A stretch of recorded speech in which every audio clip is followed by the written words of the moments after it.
He's very high functioning. But doesn't show emotion like normal people. And he hardly ever laughs or cries, and he'll never get you anything unless he really knows you well. You know, he basically just does what he wants. What about sounds?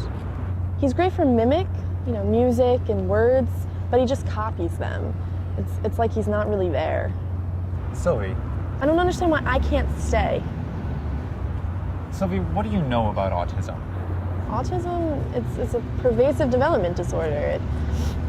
It's from birth, and a perceptual cocoon forms around him. That's very good. Nobody knows what autism is. Nobody. 2,000 years ago, autistics were worshipped as gods, and 300 years ago, they were burned at the stake as witches. Today, we treat them with drugs and therapy. I knew an autistic girl once who could create the most incredible sculptures. She couldn't button her own shirt. There are autistics who could perform entire sonatas after hearing them only once. Nobody knows. Nobody knows what autism is, okay? Okay. Okay. Now that we don't know what it is, let me tell you how it works. A lot of autistics like cars. They like numbers, music, anything in a sequence. Now let's say we have a deck of cards, and a 10 represents your memory of what happened in the house that night.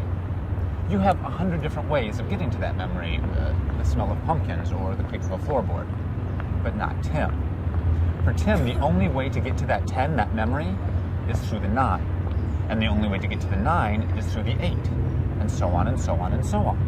That's what Tim remembers. The ace, the beginning of the chain. Now, what's Tim's ace? Could be an image. I don't know. That's my job. I don't know. He doesn't like strangers. He barely acknowledges that they're there. And that's why you can't stay. Tim and I have got to figure out a way to relate, to become friends.